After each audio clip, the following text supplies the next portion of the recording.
Buonasera, Pichot. I'm Mimo Quartararo, and tonight I'll tell you about the canary who fell from the 6th floor. Abe Kid Twist Reles, a murdering killer set to testify in 1941, guarded in a hotel room, and somehow he went out the window. Cops called it suicide. That story doesn't fly. It was the ocean air that brought me into it. Coney Island, late summer, '88. The old Half Moon Hotel already hollowed like a carcass. Windows bricked, scaffolds creaking. My Uncle Nino had a standing thing with a retired cop from Brooklyn who drank rye and made the best borscht you ever tasted. Brighton Beach types, way. All elbows and old secrets. I was the bag man that night. Just a brown paper sack and a promise. The cop called himself Bergen, though that wasn't his name. He had hands like busted shovels and a wedding ring sunk deep in old meat. We met in a diner on Neptune Avenue. The kind where the waitress knows your lies before you do. He took the bag under the table with a twitch in his jaw, glanced at the door like a soldier remembering how to be afraid. I didn't ask for the story. He offered it anyway, like a confession he'd been polishing for decades. You know that canary, he said. The one who sang but couldn't fly? We were the ones holding the songbook. He meant the guard detail at the Half Moon. 6th floor, room facing the sea. November '41. Cold enough to bite your knuckles. The rat, Reles, was blowing open the boss of bosses. The big names. The guy some called the Lord High Executioner. And a whole choir of killers.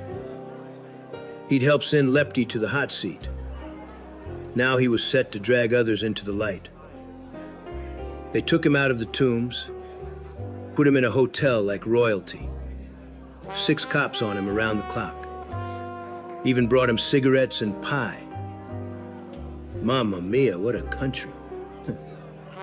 I asked Bergen why he was still looking over his shoulder after all those years. He said because the ocean talks at night, and it says what you did is never over. He took me walking down to the shell of the Half Moon, where a night watchman, one of ours, let us slip inside. The place smelled like wet plaster and ghost sweat. Bergen led me up the service stairwell, past iron banisters slick with salt. He moved slow, like a man taking communion. 6th floor. He stopped in front of a boarded door and put his palm to it. This was the room, he said. I pressed my hand to the wood. It was cool. You ever touch a secret, Paisa? It's colder than a gun barrel. He painted the night for me. The window was open a crack. The sea was a black sheet.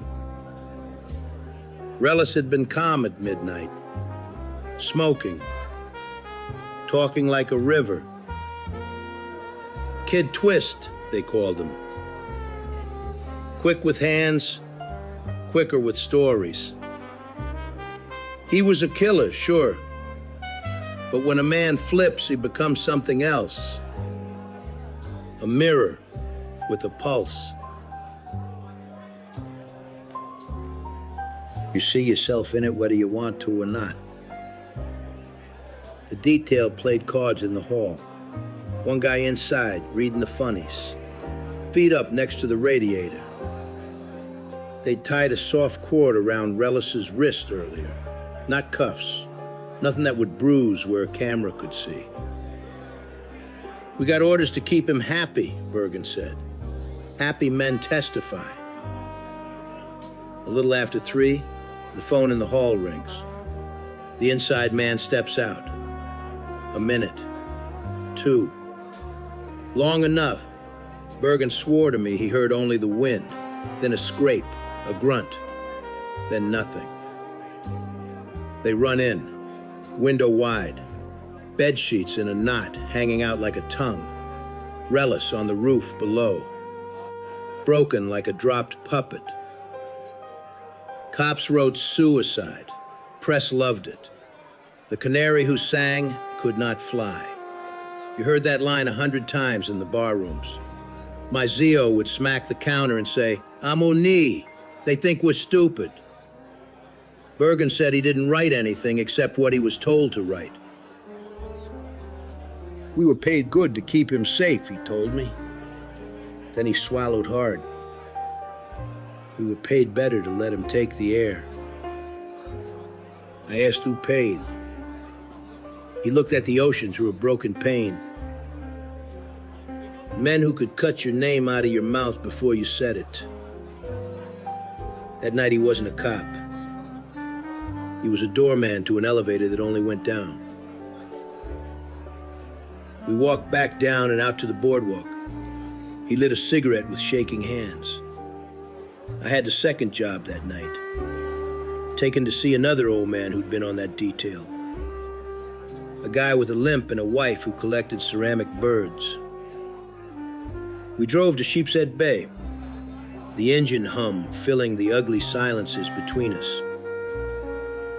The second man opened the door with a chain on. He saw Bergen and went pale. "You still with them?" he asked me.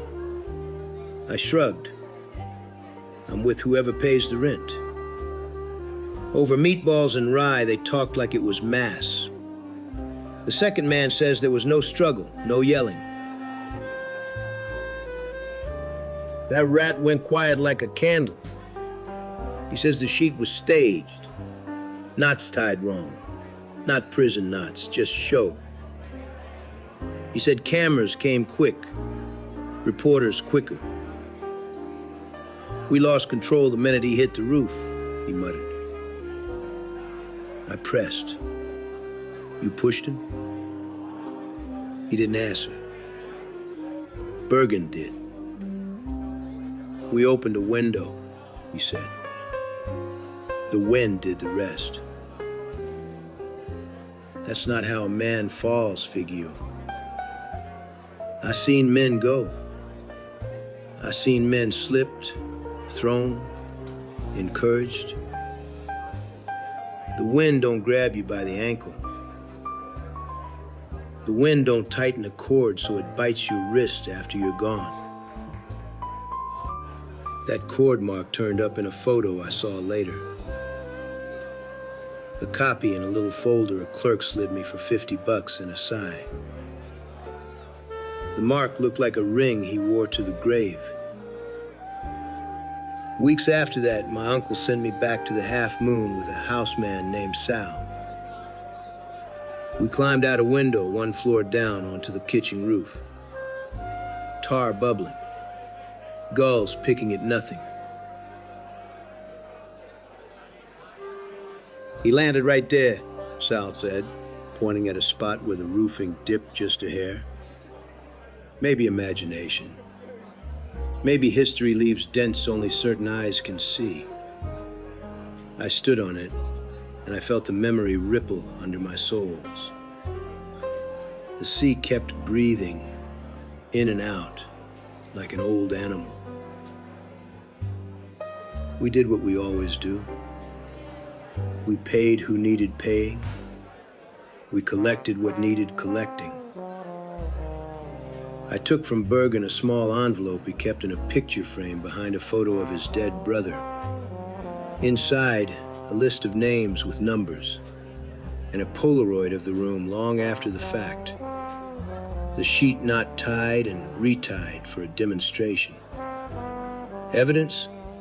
Nah. Souvenirs. Men like that save their sins like stamps. I put the envelope into a safety deposit box for Nino. That box moved with us for years like a relic. One night, a decade later, Bergen called me from a VA hospital. He was dying. He wanted absolution he couldn't spell. I brought cannoli, sat by his bed while he chewed and stared at the ceiling. He told me a last piece. There'd been a knock before the phone that night. A knock from the stairwell door. They never wrote that. The inside man opened and looked down the hall. Saw nobody. Heard lace shoes on tile. Smelled bay rum, old-fashioned, like a barber's. We thought it was the priest, Bergen said, half laughing, half drowning. We thought so many things. He grabbed my wrist with fossil fingers. We ain't heroes. We ain't monsters. We're hinges. The door swings. Men fall through. After he passed, I took a walk down to the water. The half moon was gone by then, replaced by a senior home. Windows neat, gardens stupidly bright. I leaned on the rail, smoked, and listened to the tide. I thought about rats and oats, about the way a city uses men until they sound like machines, then tosses them down a floor. I thought about that canary and how he wasn't just a rat. He was a message from the bosses to the rest of us. Sing if you want, but remember who built the stage and who owns the microphone. Sometimes people ask me if I felt bad for Reles. Hey, listen. In our world, a man chooses his river. He swam with killers, then he swam with the cops. Either stream empties into the same dark sea. I don't feel bad. I just remember. I remember the salt and the cold wood of that door, and the mark of a cord no report could erase, and two old men trying to eat dinner while holding their breath. That's the truth, per quanto fa mal. That's the music that played that night, and we all kept the beat. In this life, betrayal is a staircase with no landings, and silence is the only handrail that never gives way.